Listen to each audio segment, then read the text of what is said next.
to be looked at today. And our first speaker, which I'd like to warmly welcome, is Mr. Chris Courtney. He is a Senior Fellow for Peace and Security and Defense at the organization Friends of Europe. He's also a lecturer at the Institute for Security Governance in Monterey in California and a lecturer to the Geneva Center for Security Policy. He served for 32 years in various positions at different US and multinational organizations, including US European Command, the hybrid COE, and different NATO training missions. In recent years, he designed and run high-level EU-NATO hybrid and disinformation exercises. Now, Chris leads the Friends of Europe hybrid and resilience efforts, which feature an annual EU-NATO private sector hybrid resilience exercise. Chris, may I ask you to start your presentation and to join us? No, actually, I will start the presentation and Chris joins us. Okay. Okay. And now I have to ask for technical assistance because the presentation doesn't start. Well, the fog of war. Let's say we run 3 tests and 5 times it works, and now it doesn't work. But that's real life, isn't it? It's luck. Yeah.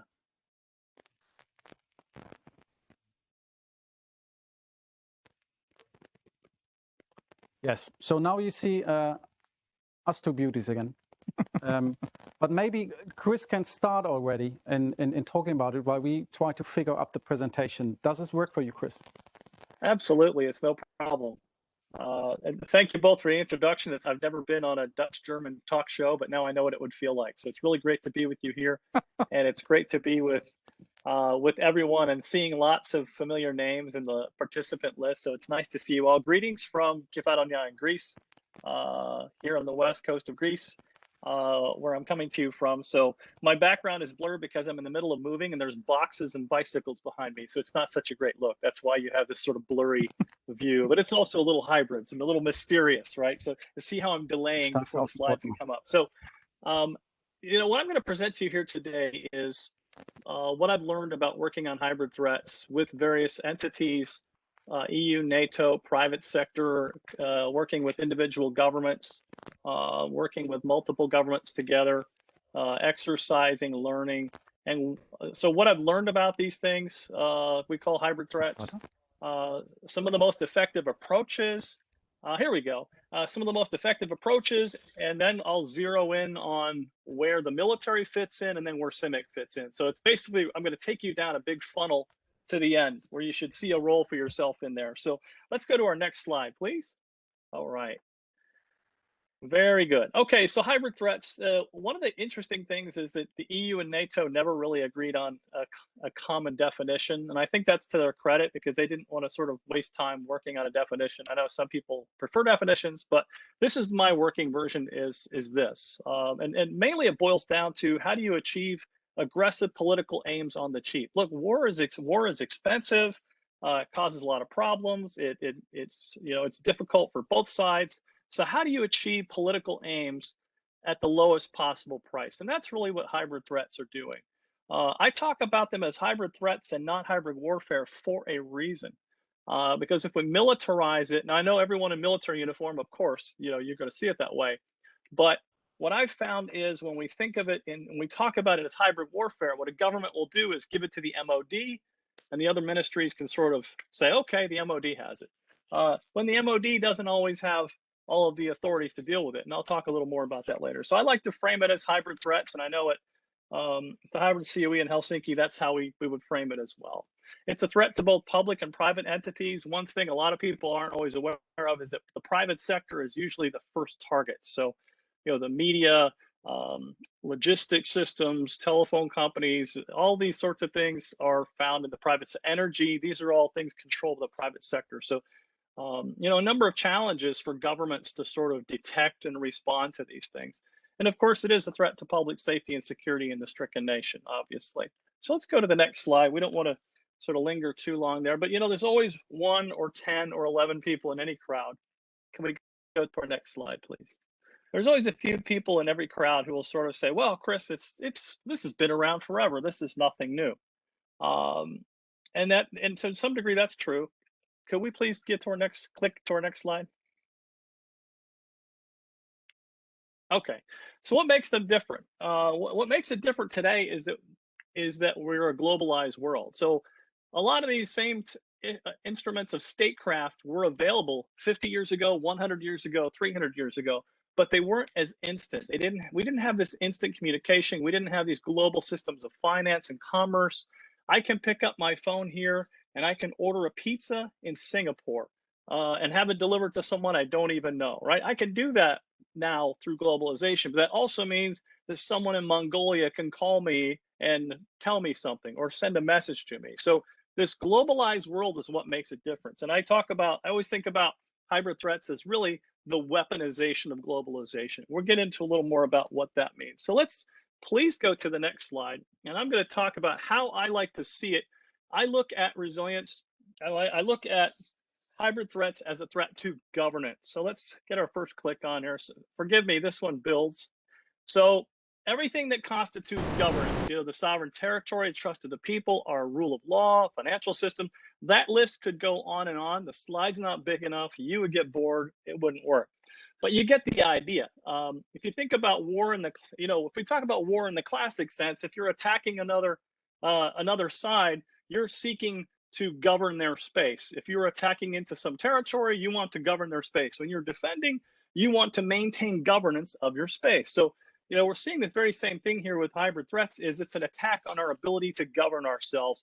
And it's even an attack on a private company's ability to govern its electrical network, its communications networks, everything. So I tend to look at it in terms of governance. Okay, so what does that mean? What does that mean when we talk about governance? So let's click one more, please.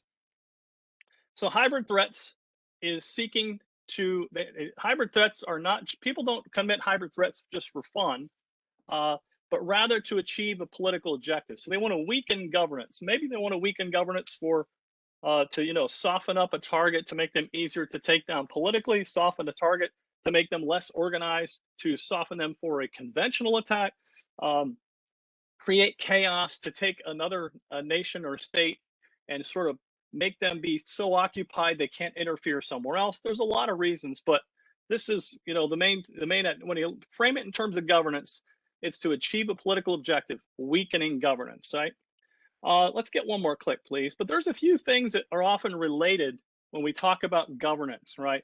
Transnational threats, organized crime, all these sorts of things, they're seeking to weaken governance, but for another purpose. So organized crime groups, they're attacking governance, but only a little piece of it so that they can cut a little hole for themselves through the governing structure so they can act with impunity, so they can move drugs, guns, money, whatever. They don't care about the rest of governance. They just want that little piece that's in their way so they can move in and out.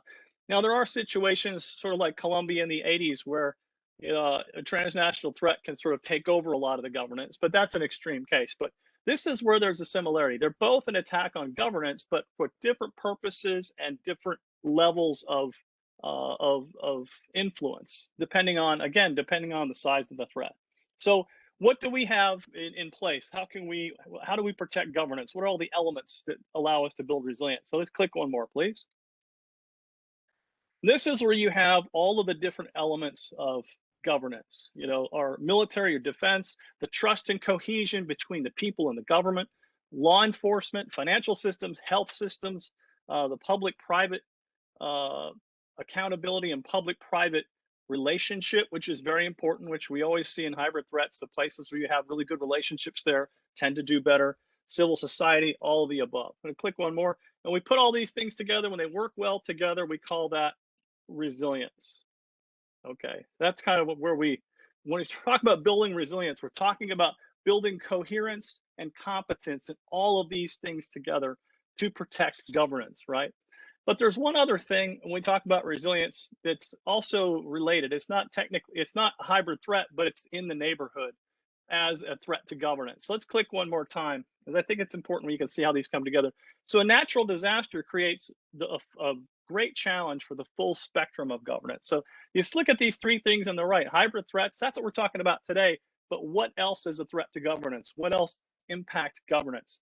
And what else are we building resilience to deal with? And that's, I always look at it in terms of these three things. Okay. So we can talk more about that later, but this is so you get an idea of where my mind is when I frame these things. So let's go to our next slide, please. We always come to a discussion of how to deter hybrid threats, and it's not so easy because most theories of deterrence are based on the use or threat of military force, or the show of force. We're going to exercise somewhere, do all kinds of things. And that we can't always do that when it comes to hybrid threats, right? We don't always want to escalate a situation by accident, or we don't want to be tricked into escalating a situation because that might be what the hybrid actor wants. So again, if you think about, they're trying to achieve political objectives on the cheap. So how do you deter that? Is you raise the price. How if you can harden the target, if you can make a very resilient society that's difficult to attack their governance, or it's difficult to weaken them, if you can quickly attribute and respond decisively, that's another form of deterrence. So a lot of the deterrence that comes in hybrid threats is in our ability to have a coherent, a fast, accurate, and coherent response. Very difficult to achieve for a number of reasons. So let's go to our next slide, please. So before we get too far, there's also just a few ways to look at hybrid threats in general. There's 4 basic steps to countering hybrid threats. The first one is you have to detect it. You have to know something's happening. When it comes to certain kinds of cyber attacks or certain kinds of infiltrations, you don't know it's happened until 0 day, until something's happening. And so it's sort of like the human body. The human heart has no nerve endings on it until someone has a heart attack, right? We always say, oh, he was a picture of health and he had a heart attack. Well, not really, because there was something wrong there. But we don't always have the ability, think about the human body to detect those things. And what governments have been doing the last 5 to 7 years is looking, do they have nerve endings to detect in all the places they need it in their society if there's a problem, if there's a potential hostile state action happening. So that's the first one. First, you have to detect it, right? And sometimes it's easy to detect. Sometimes it's not. At least if the power goes out, you have a power outage. That's not very hard, right? Attribution. This one is often talked about.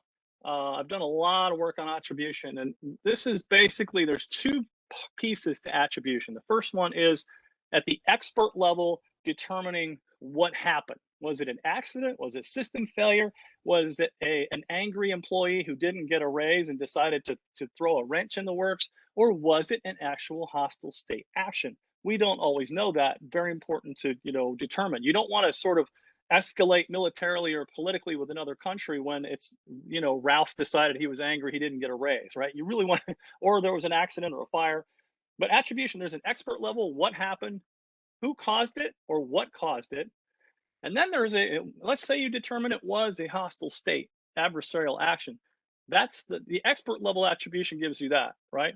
Then there's the political decision about what to do about it. Do you respond in some way? Do you have a press conference and announce, we know this other country did it? That's the other aspect of attribution. And that delta between the two is very difficult because the experts are under a great deal of pressure by the politicians to come up with answers. And oftentimes they don't have the full answer. Anyone who's worked in the intelligence world and analysis, what this very well. So this is a constant pressure, and we can talk a little more about that later. The next one is respond. Response covers a lot of things. You can, respond publicly saying, we know they did it. You can lock down your borders. You can enact certain different kinds of measures with your cybersecurity. There's so many ways to respond. And of course, there's, you can launch bombers at the other guy. There's a whole spectrum of response, but response is one. The next one is recover, and this is sort of stop the bleeding. And the reason these are not sequential is you don't want to wait until you have all the attribution finished before you recover. If the power goes down, you bring it back up. If disinformation is out there, you're responding to it, right? That's why they're non-sequential. And you're going to see later in each of these stages where CIMIC can come in. So let's go to our next slide, please. So some of the key challenges that we deal with here. One is disinformation. It's difficult. The response dilemma is, do you respond fast and possibly not respond correctly? Or if you respond too slow because you want to get it 100% right, if you're too late, once that lie is out there or that disinformation is moving around your society, it's very difficult to pull back. So the response dilemma is a huge challenge for governments. Attribution, which I just explained, those two levels and that pressure from the politicians on the experts, give me an answer, give me an answer. And sometimes these things take time, right? Consensus is very difficult, not only within multinational organizations like NATO, like the EU, to get governments to agree on a response, but inside of our own governments, for all the different ministries, you have a prime minister sitting at one end of the table and all the ministries who have different ideas of what happened and coming up with a common situational awareness and common analysis inside of the same government is not always easy. This is one of the key challenges. The other one is the public and private relationships. That's always a challenge for us because the first targets are often the private sector. Private sector doesn't always tell government once something's happened, right? They will kind of quietly fix it because they don't want to get sued by someone because of liability. There's a lot of reasons for that, and we can talk about that in the Q&A if you like, but that's one of the big challenges we face. So let's go to our next slide, and now we're going to start to get into sort of where you all might find yourselves. And the big challenge that military people face when dealing with hybrid threats is solving the authorities and capability gaps. So the non-MOD ministries, they often have the authority to act. You know, the telecommunications ministry, the interior ministry, the transportation ministry, they have all these authorities, but they don't always have the capabilities they need in a crisis. The MOD, we have so many capabilities, right? We have all kinds of capabilities, some of which can be used in a hybrid crisis, but we don't have the authorities to do that, in particular inside of our own countries, right? In democratic countries, we have a lot of laws that prevent us from doing certain things. However, with the right national and legal policy frameworks, we can figure out how the military can provide support to other ministries to respond to hybrid threats and, you know, disasters, all kinds of things, right? So one of the ways we do this, one of the ways we work on this is we look at, and this is what I do a lot of the last several years, is we run tabletop exercises. First, we run it with the government and we want to identify gaps and vulnerabilities in the legal and policy frameworks. You know, the last thing you want is, a lot of times at that level, it looks like a volleyball game. Either three ministries are going for the ball or no one does because they think the others have it and the ball hits the ground. This is what we don't want to have happen. But you can run these tabletop exercises at any level to identify vulnerabilities in the legal frameworks. You go back to your parliament and change laws. You could test cooperative mechanisms to see how well they work, how well we understand each other. The reason we do all this is because no government can pay for the same capabilities twice. Why should the transportation ministry have to go to parliament and ask for billions of euros for something that the MOD already has and can provide? So that's the basic idea there. So one more slide, please. Next. Okay, so what are we trying to do here? We want to build resilient, credible, and capable governance. We've got to be coherent together. We need deeper cooperation among the public, private sector, and international organizations. Obviously, high trust societies, it works better for dealing with hybrid threats and disinformation campaigns, although what we've seen the last few years is a lot of high trust societies are becoming not so high trust societies because of all the disinformation out there. And there's three basic approaches for doing this that I'll go off in order. The first is whole of government approach. So let's go to the next three slides, which cover these things. Next slide, please. So whole of government, you hear people talk about it. That doesn't mean the whole government's involved. That means the whole government's invited. You know, different ministries and agencies from local level, federal level, throughout the government. And what's valuable about this, we don't do this because it's cute and fun and sing kumbaya, but we do these things because they give us something. So in this case, this enables us to take authorities and capabilities at various levels, bring them together to put on the problem. This is where we talk about supported and supporting relationships, and the MOD is very seldom ever in the lead. We are leading from behind. We are the supporting ones, right? We know this, right? So let's go to our next slide, and that is the whole of society approach. Whole of society is just like whole of government, but you also include the private sector, civil society, and academia. What does this give us that whole of government didn't? Once we get the private sector or civil society, we get all kinds of new capabilities and information sources, all kinds of new abilities to deal with the problem. But it also helps us to build support among the population, right? This is another big one. And the big thing with the whole society is that people support what they help create. So if you want the private sector to be part of the solution, they need to be part of the whole process, right? And this is why I do a lot of the exercises with governments and private sector so they can work together and figure out ways to communicate, share information, and whatnot. But that's whole of society. That's what we're talking about. Now, again, that doesn't mean everyone's going to join. There's parts of society that say, "I don't think so. Not interested. Good luck to you. Yeah, good luck to you all. Not us." Right? It's not an everybody. It's an everyone's invited if we if we can fit them and if there's a use for that. Now let's go to the next one. Slide, please.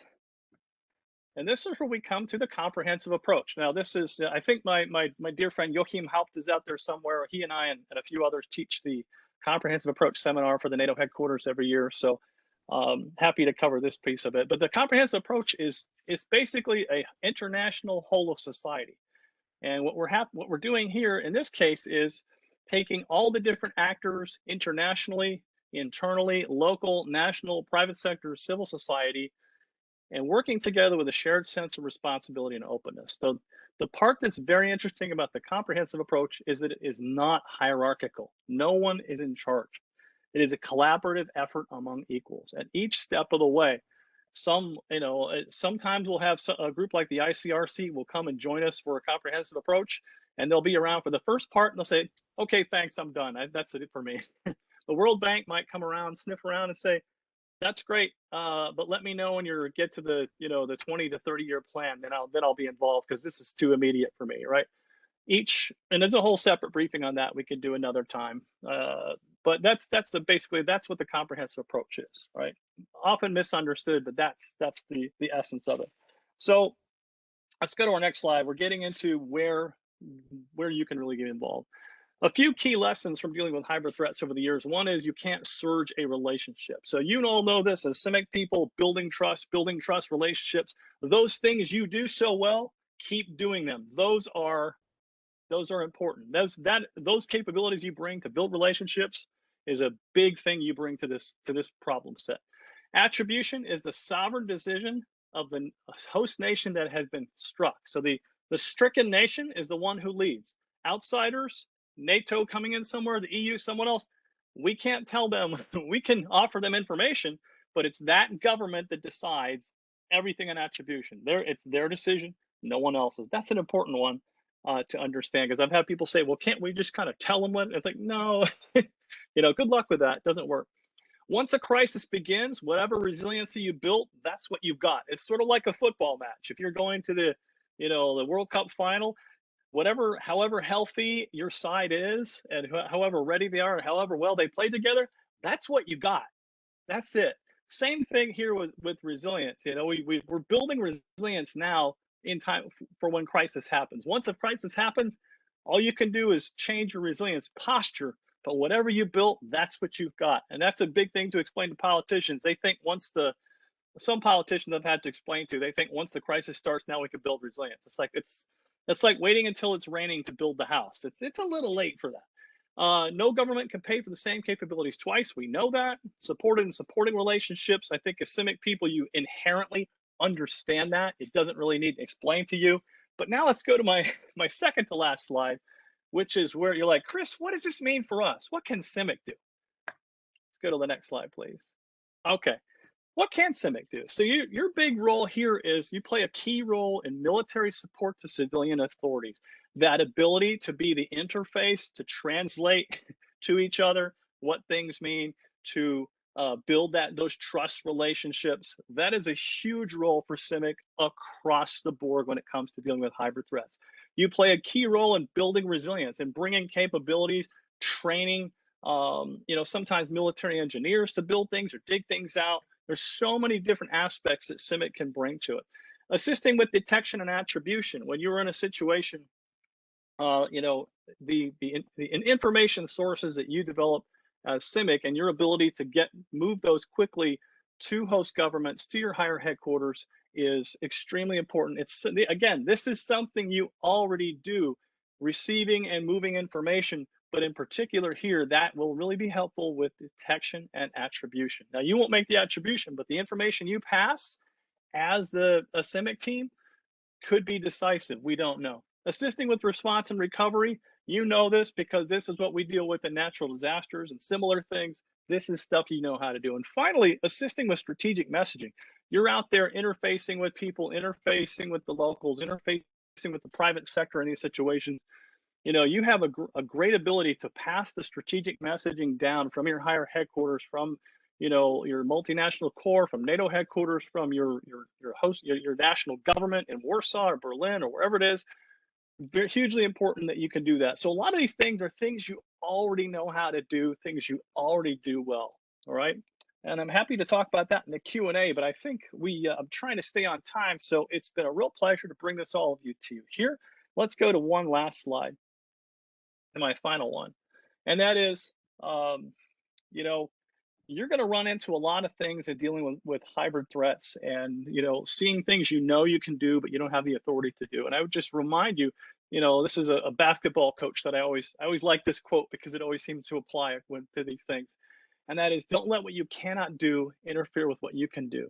And don't let it interfere with what you can do together to make these problems smaller and to really bring the effectiveness and let people see what CIMIC can really do. Thank you so much for your attention. It's been a real pleasure.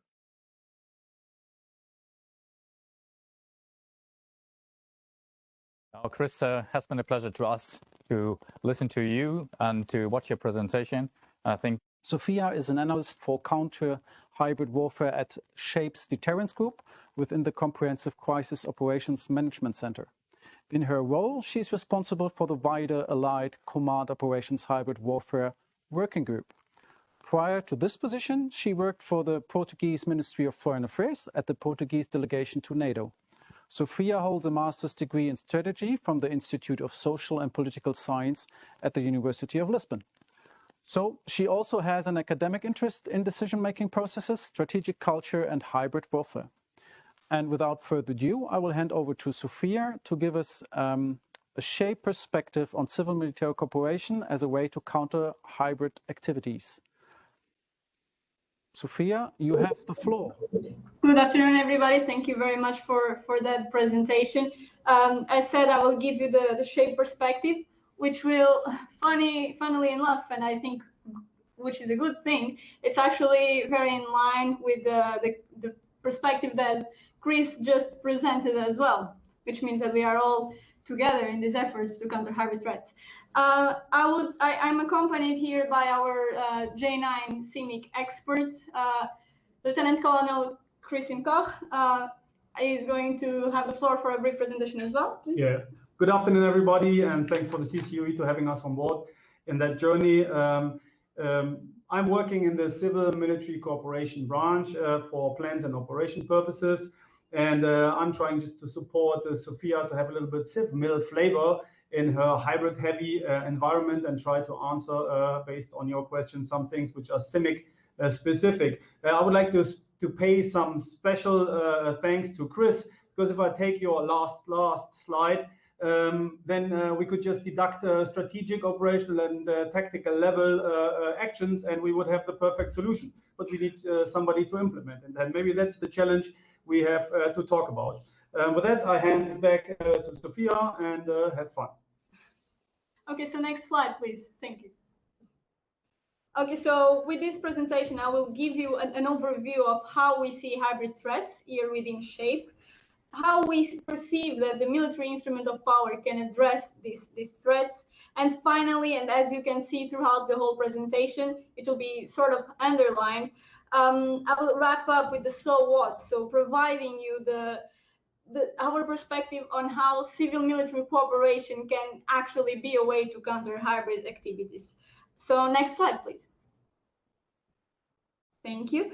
So to give you a general overview of who we are, so we are Allied Command Operations, ICO, with its headquarters at SHAPE, and we are one of the two NATO strategic commands, Supreme Strategic Commands, and we are supported by 3 subordinate commands.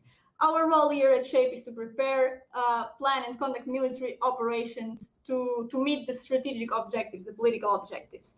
So inside SHAPE, I personally work at the Deterrence Group from the Comprehensive Crisis and Operations Management Center. And in countering hybrid threats, we deal cross-cutting to the whole organization. So we work together with J9, J2 intelligence. For the academia out there, we deal a lot with numbers here at the military level, which is a bit confusing at the first impression. But so J9 CMIC, J2 intelligence, legal affairs, communications, we work together to give the feedback and the direction and guidance to our subordinate commands as well, and to try and prepare for countering hybrid threats. So next slide, please.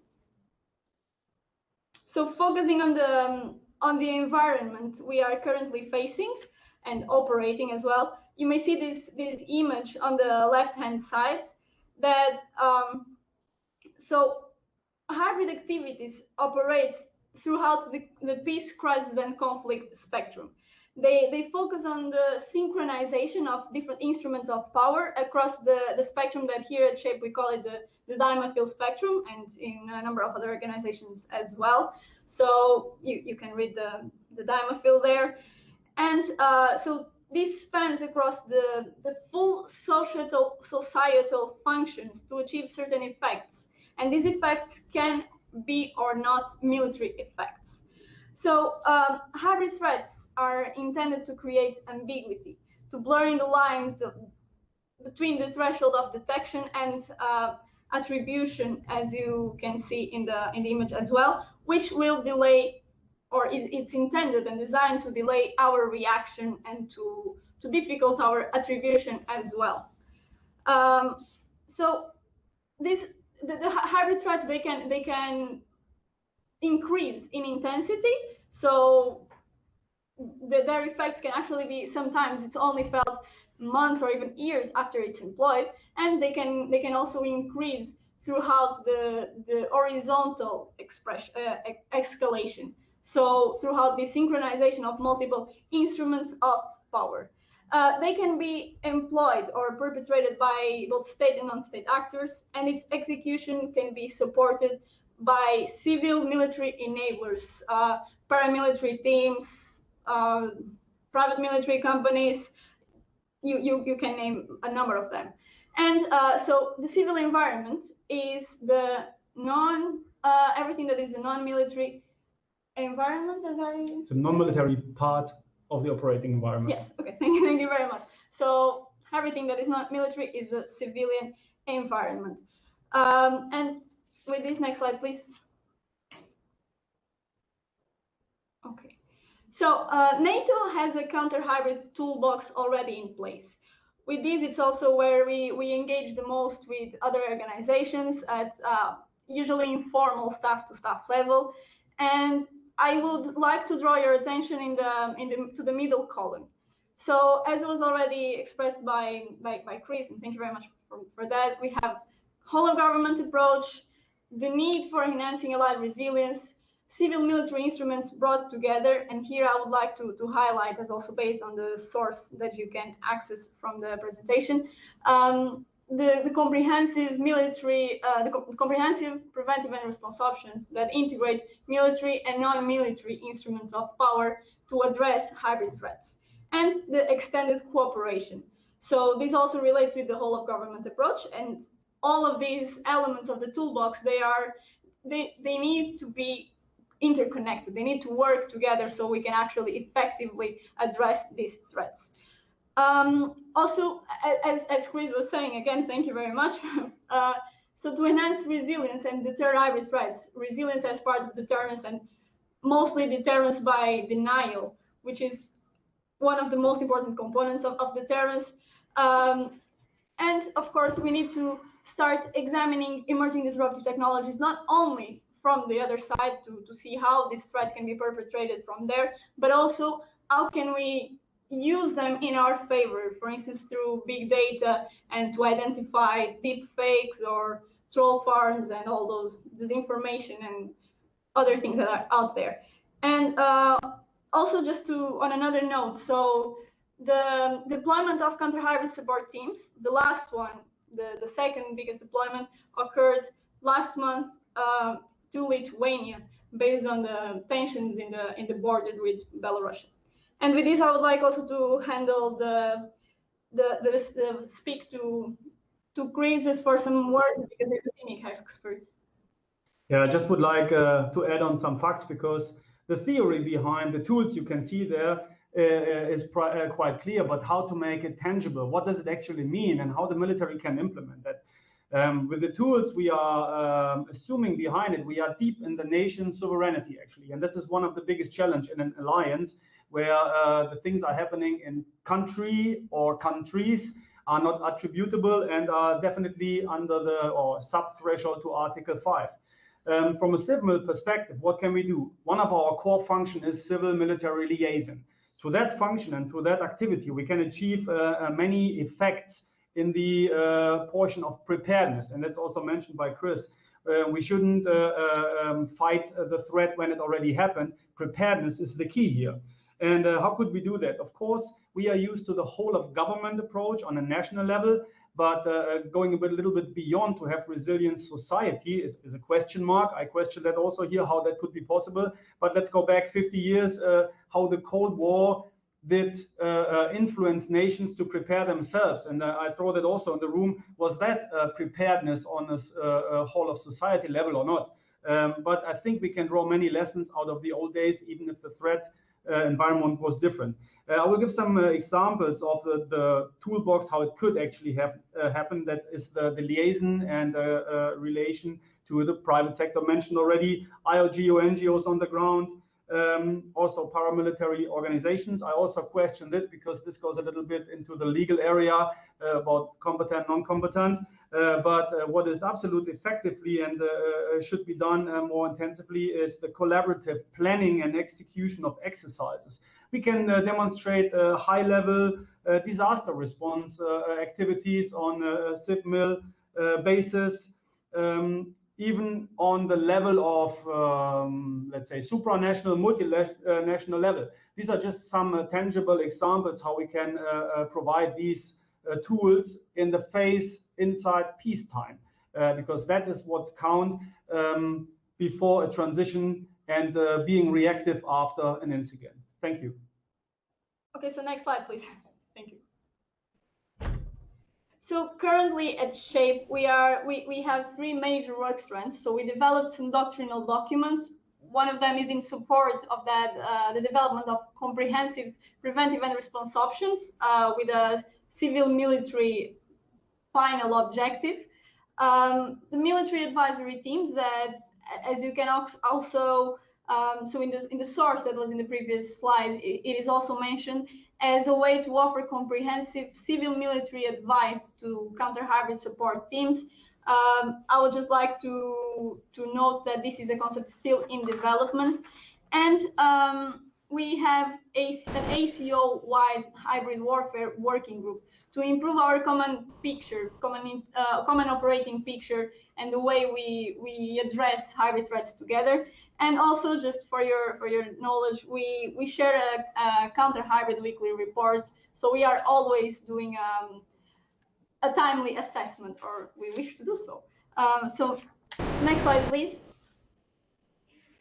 Thank you. So for the development of our work strands, we always have to keep in mind that as established in the Article 3 of the NATO's funding treaty, Washington Treaty, North Atlantic Treaty, as you wish to call it, the individual allies have the primary responsibility to maintain and strengthen its resilience to respond and recovery from any attack or any other major shock, a natural disaster or a crisis. And this will combine civil preparedness with military capabilities.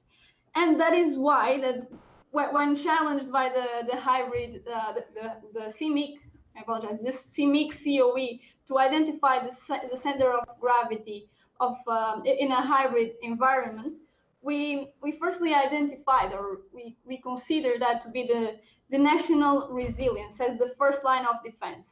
And when this is threatened, when this center of gravity is attacked, and national populations might eventually feel threatened and losing trust in their own national governments, this can be this can have an impact also in the NATO center of gravity, so the alliance cohesion. And if threatened, this can hamper the timely decision making and even the consensus at times, which is also it's necessary to have the public opinion and the support for the populations in the civilian and military side in every country. So there is a reliance on the elements of national civil preparedness and their resilience to enhance NATO's overall counter-hybrid effort. And this is why that we need to maintain trust amongst allies and to ensure unity of efforts by building a sharing understanding of the environment and efficiency through a whole of government, whole of society, but ultimately a comprehensive approach. So next slide, please. Thank you. And on the definitions, and as we discussed earlier, we recognize there are some limitations or some limiting factor in having definitions. However, so we can see there's a sort of elephant in the room, but for the sake of having this common understanding, a shared terminology is necessary. So we see these, or at least within SHAPE, we have some working definitions that are proposed definitions, SHAPE agreed, but still not NATO-wide agreed. And so we see a hybrid threat as being a hybrid threat when it is part of a overall of a wider hybrid strategy. So there is a conceptual cloudiness. Hybrid is everything, hybrid is nothing. And this was a cyber attack. Was it an isolated event? Was it employed as part of a hybrid strategy? Or was it just the person that, again, Rene, that was not happy about his salary and they decided to have a cyber attack? And thank you for that example, Chris. But, well, so this all ties to the intent of our adversary. So if they aim to, if their political objective is to employ different instruments of power with the ultimate aim to disrupt NATO in this case, so we are facing a hybrid strategy and not isolated events. And that is why that having a civil-military cooperation emerges as an essential function for this understanding also throughout the peace, crisis, and conflict spectrum where hybrid threats operate. Would you like to add something on the CMIC? Not at this point. Yeah. Okay, so next slide, please. Thank you. So calling your attention to the image that you can see there, hybrid occur below the threshold of crisis and conflict, and I call it the subthreshold, with Article 5 of the Washington Treaty in the middle, which can trigger allied collective defense. And this can lead to a state of conflict. So the transition period between the subthreshold and the conflict, it's or state of competition, if you will, to call it that way, it's the biggest challenge for resilience. So if the society is not prepared enough or it's not resilient enough at cognitive, infrastructure, civil level, then the response to the crisis can be slower, and that can be critical for the overall success. So that is why it's also essential to have the comprehensive approach beforehand, so we can underpin this resilience, and also picking up the brain of Chris' presentation to solve the authorizations questions and the capability gaps that sometimes exist in different parts of the government. On the left-hand side, just to call the attention for NATO 2030 report from the Secretary General, where he calls the attention to build greater awareness for hybrid threats, to have a shared terminology, situational awareness, and keep monitoring these threats. So this is also probably going to be the base for the next NATO strategic concept. So it's also something that we need to pay close attention to. So next slide, please. So again, the military instrument of power has an overall supportive role in countering hybrid threats. However, and given the peace, crisis, and conflict spectrum of the operating environment, in case of a major crisis, the military instrument of power can sort of transition is its role and becomes supported by nations. But what we have to keep in mind is that it is a supportive role. So on the right hand side now, and also drawing on the NATO's 2015 report on countering hybrid threats, we see that it is necessary to prepare, deter, and defend to hybrid threats. So in any of those cycles, you can see that the middle one regarding defense, that is the only one that is related to conflict. Because since NATO is a defensive alliance, we can only defend in case we are attacked and we are past Article 5. All the others relate to peacetime and crisis eventually. And the one that I consider that is very important is the understand layer that evolves throughout the peace, crisis, and conflict. So we need to understand ourselves, and we need to understand our adversary and their threat perception of us. And that is where CIMIC emerges again as an essential factor to help us understand and promote awareness of both ourselves, the adversary, and the environment itself. So next slide, please. Thank you. So on NATO, on the military instrument of power, vulnerabilities and opportunities, you can see that there are some, reading both layers, and even though vulnerabilities are slower, we still have to work on on addressing them and enhance our opportunities. So some of our opportunities, and where NATO is strong, such as our democracy values and the fact that we are 30 nations working for the same goal, it can be exploited by our adversaries. So they can try to undermine through different narratives and Stratcom and all those hybrid activities that they can employ against us. They can underpin our decision-making processes, they can make us slower, they can make us confused, whereas is this actually a hybrid activity? Should we activate Article 5? Should we attribute this? So that can be something that can be exploited by our adversaries, and we need to keep working together with the civil side as well to address it. And even though I'm a civilian, I still work from the military side of the house, so I can also stress that importance. And also, so just to finalize, next slide, please. Thank you. So we do see the civil-military cooperation as being a way, or one of the most essential ways, to counter hybrid activities. However, and we believe that this can only be successfully achieved through unity of effort, transparency, resilient societies and civil preparedness, and a continuous liaison between military and civilians.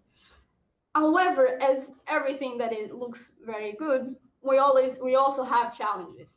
So, and this is mostly a personal perspective on this, we need to balance the impact of the military support in the society, to evaluate how deep the nation wants to go with the cooperation, and to avoid reaching a point of the so-called security dilemma, where heightened security can lead to escalation.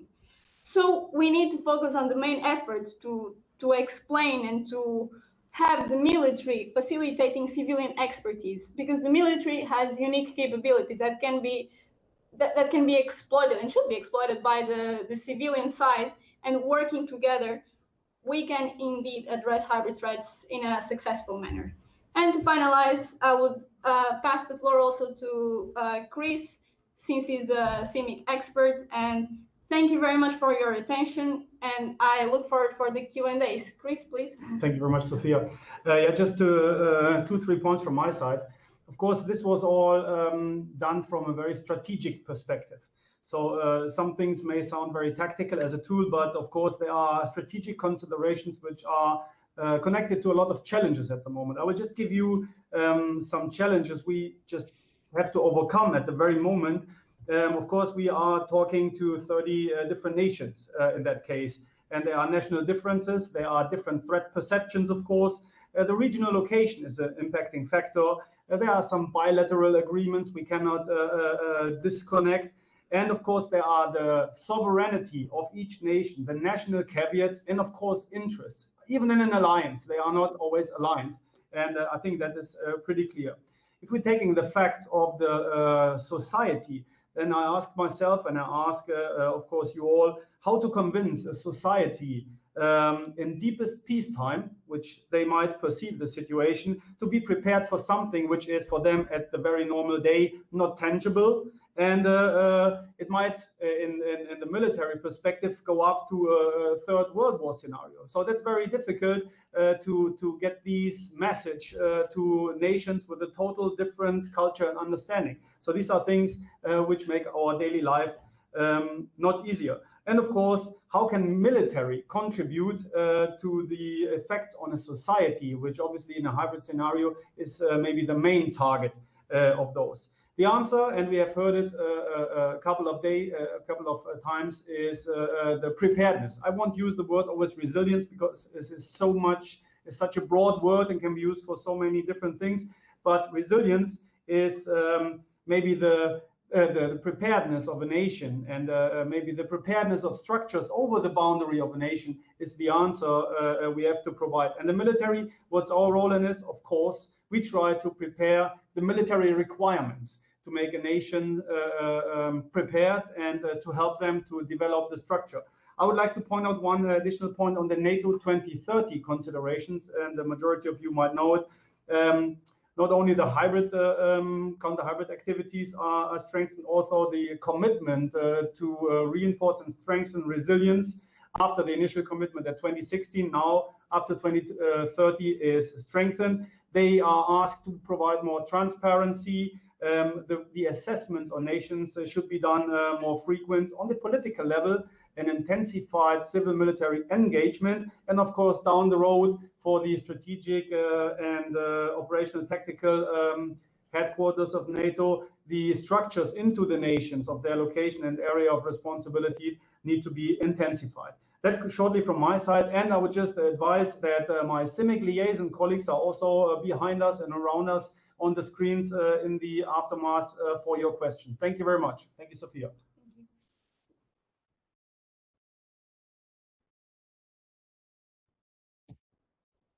I think I'm online, right? Always welcome. I'm so disappointed. After having listened to Sophia's presentation, complemented by Chris, I think I need to let you know that none of the questions being put into our chat is getting missed. We are picking those up, keeping those for the question and answer session after our final presentation, if you're good with us doing so. Looking at our Slido, we get quite some responses on our question being asked throughout the break. And we see comments on intelligence and conventional deterrence. We see a comment on publicity. We see, of course, some usual suspects popping up as well, like unity. We see awareness. We see Stratcom, wargaming. I think that's all kind of aspects leading us basically directly to the coming presentation, which leaves the pleasure with me to introduce our next speaker. So we are going to listen to Adam Malevich. Adam is a senior specialist analyst leading and coordinating the work of the analyst section in J9 HQ Multinational Corps Northeast. He graduated from Military Academy. He also studied economics and psychology, both at the University of Szczecin in Poland. After completing his military service, Mr. Malevich accepted a proposal to create an analytic cell in multinational headquarters Northeast. He currently conducts an information analysis on political, social, and economic spheres.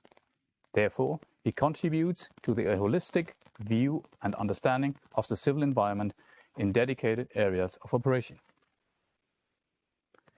Adam, may I leave the floor to you? We are eager to listen to your presentation. Good afternoon. Once again, thank you very much for the invitation to the seminar. And what I need to say that it is not so easy to be a briefer after the presentation of such experienced expert.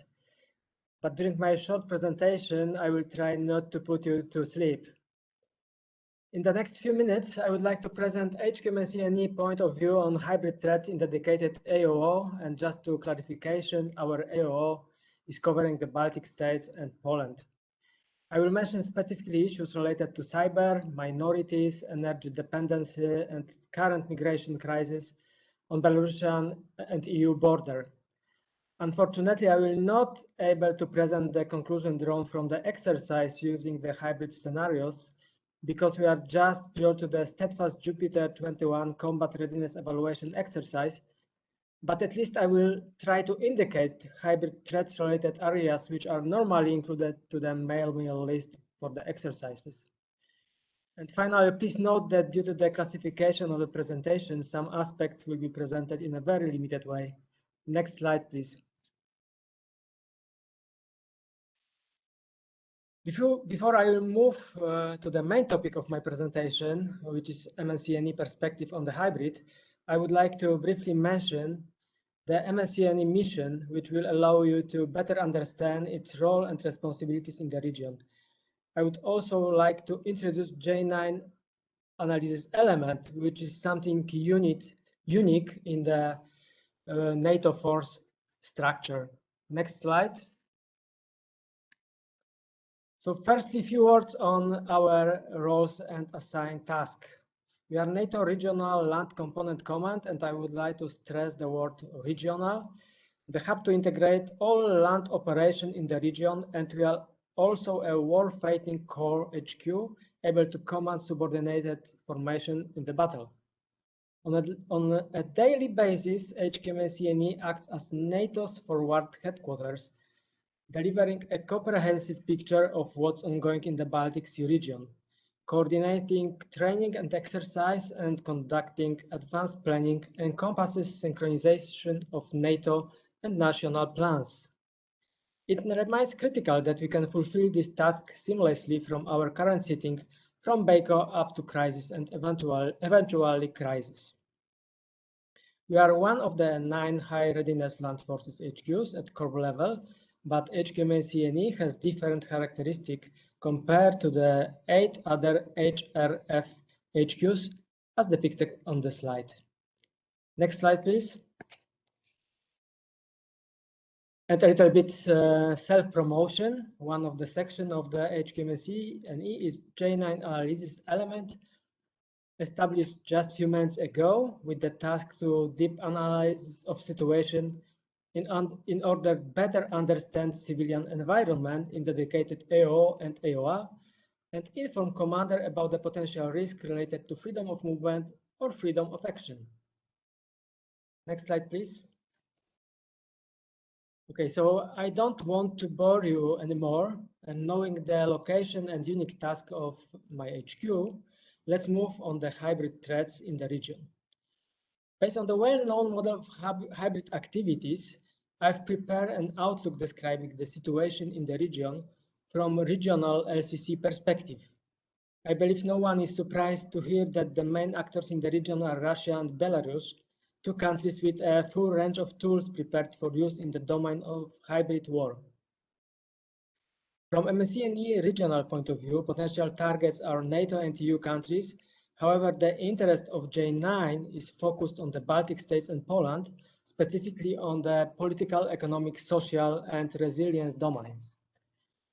If we try to analyze hybrid activity in the region, it is easy to notice that Kremlin's impact on Russian-speaking minorities in the Baltic countries, cyber attacks on critical infrastructure, or the triggering of different crises, for example, the migration crisis last time. When browsing through various studies, one can often come across some speculation whether a hybrid threat exists and whether it is imagined. It is easy to reach the view that the threat is caused artificially by some politicians trying to hide their incompetence and neglect in various areas. What do you think? Is it true? Obviously not. Let's look at the matter from a historical perspective. Next slide, please. The Bronze Soldier crisis is recognized as an early stage of the hybrid conflict. In 2007, riots broke out in Tallinn related to the decision of the authorities to remove the monument of the Thanksgiving. For 2 nights, from 26 to 28 of April, the Estonian capital was shaken by powerful riots driven by pro-Russian extremist group called Night Watch, having direct ties to the FSB. Russian language news channels all the time conducted media campaigns aimed at the Russian minority in Estonia, encouraging even the defense of the monument. But what is the most important, while Estonian Russian fought the police on the streets, the Estonian internet became the electronic battleground. Next slide, please. On April 27, late evening, the government service began to be bombarded by the so-called denial of services attacks. Today, it's known that these cyber attacks carried out by many hackers were started by the Russian organization NASI, subordinated to the Kremlin. For the Estonians, cyber attacks were frustrating rather than dangerous. Also, their scope also caused financial damages. Hackers used quite primitive methods that would not be enough to destroy the IT infrastructure of Estonian society. However, the psychological effect remained. The suspension of banking services, even for a while, was enough to alarm the average citizen. Another proven example of Russian cyber attacks may be successful attempts to hack the Ukrainian energy network. The first in December 2015, resulting in power outage for roughly 230,000 consumers. The attack took place during an ongoing conflict in Ukraine and is attributed to a Russian advanced persistent threat group known as Sandworm. The second power cut that hit part of the Ukrainian capital, Kiev, in December 2016 has been also judged as cyber attack by researchers investigating the incident. The cybersecurity company, Information System Security Partners, has linked the incident to a hack and blackout in 2015 very easily. The investigation of mentioned incidents indicate the complicity directly or indirectly of Russian security services. I will back to the energy network resilience later on based on the example of Brel. Next slide, please. In 2013, Valery Gerasimov presented the thesis of the so-called New Generation War. 1 year later, Crimea has become a test of the possibility of using a new form of combat, the hybridism and asymmetry of which has been combined with an intensive information campaign, cybercrime, and the action of special forces. Both the information campaign and military operation corresponded with the features characteristic of the new form of combat, in course of which the boundary between war and peace is blurring. The main area of battle has, as it were, moved from the physical field to the hearts and minds. Definitely, the Russian information campaign was a key element of the operation in Ukraine. The continuation of the hybrid activities observed today is the immigration crisis driven by the Belarusian regime. A bit more about the modus operandi. At the beginning of June, in response to the sanction imposed by the EU, Belarus activated the lock operation, which had been prepared by secret services a few years ago. It consists in bringing emigrants from the Middle East and Africa to the borders of Belarus with the EU countries. After paying the appropriate fee, and our estimate is between 8,000 to 14,000 euros, Iraqis, Syrians, Afghans, and citizens of African countries are transported by commercial flight to Minsk and then assisted by secret services to the borders with Poland, Lithuania, or Latvia. They are then forced to cross the border in the small groups. However, this week, Polish border guards reported attempts to force the border by a large group consisting of approximately 100 young men. The host nation were initially surprised by the waves of migrants, but very quickly took steps to overcome the crisis. Currently, there are many attempts to cross borders illegally every day, especially in the Polish-Belarusian section. Next slide, please. So multinational Core Northeast, as a regional security custodian, constantly monitors crisis on EU border with Belarus with the use of the cross-functional team led by J9. In accordance with our cross-functional assessment, it is likely that the governments of Latvia, Lithuania, and Poland will be able to deal with the current influx within the limit of the available means. immigrants' number highly unlikely to impede mobility or stress mission-critical infrastructure for operation in the near to mid-term. It is also our assessment that it is currently unlikely that migrants' influx will lead to the political and social crisis in the affected countries. Next slide, please.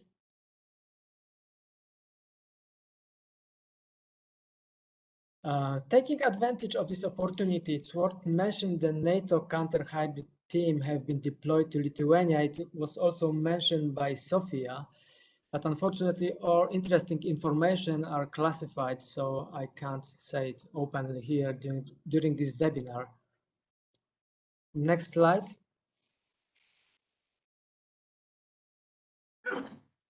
J9 tries to identify the risk of potential hybrid activities that potentially could affect resilience in our area of operation.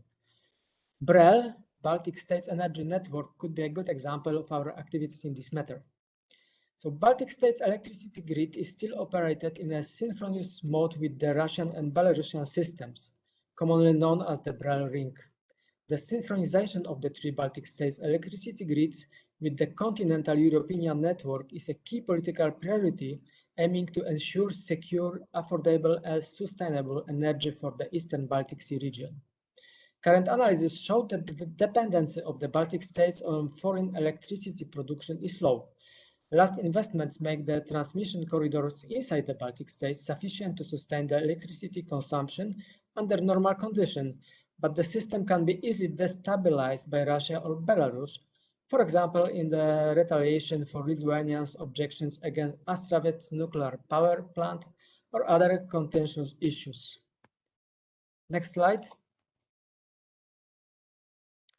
Let's back to the MNC&E hybrid threat perception within AOO.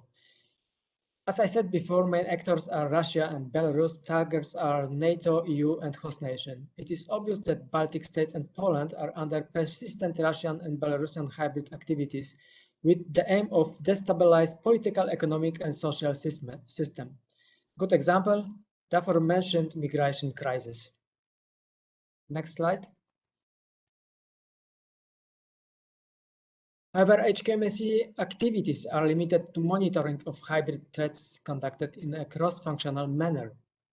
Once again, it is almost certain that the Baltic states and Poland are under persistent Russian and Belarusian hybrid activities with the aim of causing destabilizing first, second, and third order effects. Overall aim of hybrid threats is likely geared towards undermining NATO and host nation credibility. We notice increase of hybrid threat manifested through opportunistic misinformation or disinformation and many attempts of cyber attacks. J9 currently focused on the migration crisis on Baltic states and Polish, including monitoring of the situation at Belarusian, Ukrainian, and Ukrainian-Polish borders, as well as the potential increase in the influx of Afghan refugees. Next slide. And at the end, just a few words about the hybrid in the exercise. So hybrid incidents are becoming more and more included in the exercise planning and execution. A good example is exercise Steadfast Jupiter, which will start in a few days. The exercise scenario begins in a deterrence phase before conventional kinetic hostilities.